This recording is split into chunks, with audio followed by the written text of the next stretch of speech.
Assalamu alaikum, auditeurs et auditrices à l'écoute de Al-Islam Palimé et Mashallah.net. Soyez les bienvenus dans cette édition dont voici le sommaire. Mise en œuvre des recommandations du protocole d'accord de 2018 relatif au secteur éducatif au Togo. Le gouvernement s'engage à verser aux enseignants la prime de gratification exceptionnelle d'ici la fin du mois de janvier 2022. Les conclusions des travaux du comité de suivi et évaluation du dit protocole d'accord ont été remis cette fin de semaine au gouvernement à Lomé. En Guinée-Conakry, la junte au pouvoir annonce que l'ancien président Alpha Condé va pouvoir quitter dans les prochains jours Conakry pour aller suivre des examens médicaux à l'étranger. Cette sortie, qui ne doit pas excéder un mois, est une réponse à la recommandation de la CEDEAO. Mesdames, Messieurs, une fois encore, bienvenue. Le comité de suivi et évaluation du protocole d'accord sur l'éducation a bouclé ses travaux. Il a à cet effet remis son rapport au gouvernement cette fin de semaine à Lomé. C'était au cours d'une cérémonie présidée par le ministre Gilbert Bawara, en charge de la fonction publique, du travail et du dialogue social, et son collègue professeur Komolan Kokodoji, en charge de l'enseignement primaire, secondaire, technique et de l'artisanat. Abdourazak Bon Oumar. Ce comité, qui a démarré ses travaux le 2 décembre, est composé de représentants d'organisations syndicales, des parents d'élèves, des étudiants, de la Coalition nationale pour l'éducation pour tous et de l'enseignement confessionnel. Les membres du comité ont pu évaluer le protocole d'accord en ces 10 points. Le gouvernement réaffirme son engagement et rassure le corps enseignant sur l'effectivité de la gratification exceptionnelle. Gilbert Bawara, ministre en charge de la fonction publique. Un des problèmes qui était évoqué et qui avait été à l'origine des tensions et des mouvements sociaux concernait la gratification exceptionnelle. Le gouvernement prend l'engagement que des dispositions concrètes et pratiques seront prises avant la fin du mois de janvier 2022 afin que cette gratification exceptionnelle soit véritablement débloquée. La volonté de tous de s'engager dans un dialogue, de discuter de tous les problèmes a constitué déjà un facteur d'apaisement et de rétablissement de la sérénité dans le système éducatif. Il y a eu des avancées et des progrès importants qui ont été réalisés. Il y a encore du chemin à parcourir. Je voudrais surtout réaffirmer l'engagement et la volonté du gouvernement de continuer à consentir des efforts pour que nous puissions développer et renforcer notre système éducatif. Pour sa part, la Fédération des syndicats de l'enseignement salue l'engagement du gouvernement. Je vous propose d'écouter son secrétaire général, Laurier Aklesso. Ce qu'il y a à retenir de ce protocole, c'est qu'il y a un point qui posait toujours le problème de gratification exceptionnelle qui a été promise par le gouvernement. Et aujourd'hui, la conclusion, eu égard à ce que les ministres nous ont dit au nom du gouvernement, qu'on aura alors cette gratification d'ici au plus grand tard, fin janvier, pour avoir de l'accalmie dans le système éducatif. C'est ça que nous saluons ici et nous pensons que, étant promis, ça sera alors réalisé. Le ministre de la fonction publique a saisi l'occasion pour exhorter les différents acteurs sociaux du secteur de l'éducation à accentuer la sensibilisation sur la vaccination liée au coronavirus. Nos confrères Ferdinand Haïté et Joël Ega, écroués depuis le 10 décembre dernier à la prison civile de Lomé, ont recouvré vendredi la liberté provisoire.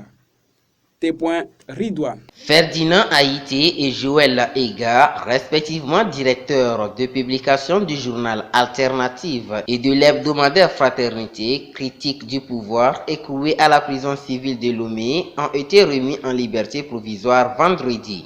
Ils avaient été arrêtés le 10 décembre pour des propos tenus dans une émission diffusée sur YouTube. Après cette libération provisoire, leur avocat Maître Padé Elom s'est tout d'abord réjoui de cette libération avant de s'exprimer sur la suite de l'affaire. Je confirme effectivement qu'ils sont provisoirement libérés et placés sous contrôle judiciaire. Je dirais que je suis content. Je suis content d'abord pour mes clients parce que avec cette décision, ils vont retrouver leur famille pour la fête de fin d'année. Ils se portent bien. C'est vrai qu'ils sont mentalement cassés, mais ils vont quand même très bien. Et j'étais allé à la prison pour faire les formalités. Et une fois les formalités finies, je suis parti avec eux. Et donc, je peux vous confirmer aujourd'hui qu'ils sont à la maison. Et malgré leur état et de choc psychologique qu'on peut constater visiblement par rapport à leur état de santé, globalement, ça va. Et je rappelle aussi que la bataille se poursuit. Ce n'est pas encore la fin du dossier. Le dossier est suffisamment avancé, donc nous attendons dans les jours à venir une date pour aller à l'audience et éclairer tout le monde par rapport à ce qui a été dit, par rapport à ce qui s'est fait dans ce dossier pour que l'opinion soit éclairée. Voici pour vous ce communiqué du ministre de la Sécurité et de la Protection civile, général Yark Damaham, pour refermer la page nationale.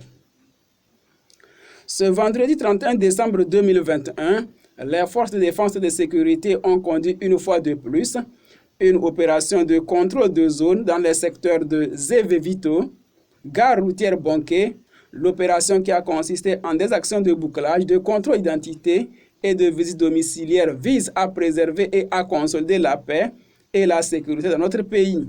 Elle s'est déroulée sans incident et dans le respect scrupuleux des textes en vigueur. Dans ces quartiers visités, les opérations ont permis d'interpeller 85 personnes et de saisir divers objets, notamment 41 motos sans pièces afférentes, dont 3 tricycles, 40 portables, 2 climatiseurs avec accessoires abandonnés dans une cabane, du cannabis, du carburant illicite et des armes blanches. Les personnes interpellées et les objets saisis sont confiés à la gendarmerie nationale pour identification et enquête. Le ministre de la Sécurité et de la Protection civile remercie les populations des zones concernées pour leur compréhension et leur collaboration. Il invite l'ensemble de la population togolaise à rester vigilante et à participer en cas de besoin aux côtés des forces de défense et de sécurité à des actions de prévention et de lutte contre l'insécurité, surtout en cette période de fête de fin d'année, souvent marquée par des recrudescences de toute forme de criminalité. Communiqué signé du général de brigade Yark Damaham, ministre de la Sécurité et de la Protection civile. Actualité hors de nos frontières en Guinée-Conakry, alors que la junte au pouvoir n'a pas encore précisé la durée de la transition, l'Alliance citoyenne pour la transition ACT se prononce pour une transition de plus de 6 mois. Suivez ce récit de Bogidi Moutawakilou. Le colonel Doumbia, l'homme fort du pays, avait promis de rendre le pouvoir aux civils après des élections, mais il a toujours refusé de se laisser dicter un délai.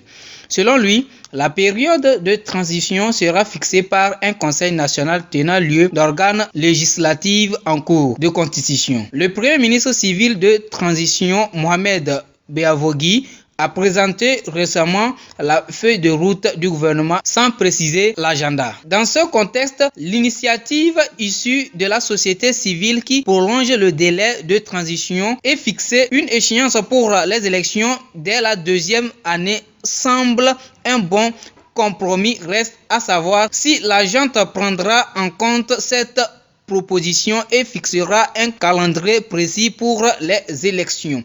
Depuis le coup d'État qui a mis en fin au règne d'Alpha Condé, des consultations ont été lancées à Conakry, la capitale, afin de prévenir à la transition inclusive et apaisée promis par les budgistes. 24 mois au lieu de 6. On est bien loin du délai exigé par les dirigeants ouest-africains pour retourner un pouvoir civil en Guinée-Conakry. Mais la proposition issue de la société civile semble à ce stade plus plausible. L'Alliance citoyenne pour la transition, qui regroupe plusieurs organisations, va un peu dans le sens de la junte en appelant à la mise en place des organes de la transition, l'adoption d'une nouvelle constitution et mise sur des réformes électorales avant l'organisation des élections. En somme, il s'agit de bien préparer pendant un an les élections à venir et réussir la transition. La deuxième année a été définie comme une année électorale. En prolongeant la période de transition, la coalition des organisations de la société civile détermine habituellement un calendrier précis, ce qui n'a pas été fait jusque-là par la junte militaire.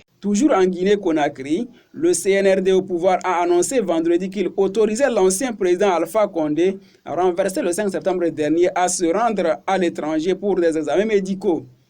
Dans son communiqué, le CNRD précise que ce voyage à caractère médical ne pourra pas durer plus d'1 mois, conformément à l'engagement pris par la CEDEAO à Abuja, au Nigeria. Des rumeurs faisaient état ces dernières semaines d'une dégradation de l'état de santé de l'ancien président Alpha Condé, âgé de 83 ans. En Afrique du Sud, la nation arc-en-ciel a fait ce samedi 6 adieux à Desmond Tutu. Les obsèques de l'ancien archevêque anglican se sont déroulées à la cathédrale anglicane Saint-Georges du Cap. Après une semaine d'hommages, de messes et de cérémonies interreligieuses ainsi que des recueillements, Desmond Tutu va désormais se reposer sur les terres d'un pays pour lequel il était une véritable icône. Desmond Tutu, militant anti-apartheid, homme de Dieu et prix Nobel de la paix, était l'un des derniers combattants du régime de l'apartheid. Ces obsèques se sont déroulées dans la plus grande sobriété, comme lui-même l'avait souhaité, et ont été un instant de grande émotion pour la nation arc-en-ciel tout entière. Le président Cyril Ramaphosa, dans son discours funèbre, a tenu à rendre un hommage appuyé à l'un des dignes fils de l'Afrique du Sud. Fin de ce journal sur Al-Islam Kwalimé. Merci à vous de l'avoir suivi. Toute l'équipe de la rédaction se joint à moi pour vous dire merci. Retrouvez cette édition en images et en audio sur notre site internet mashaallah.net. Au revoir et à très bientôt.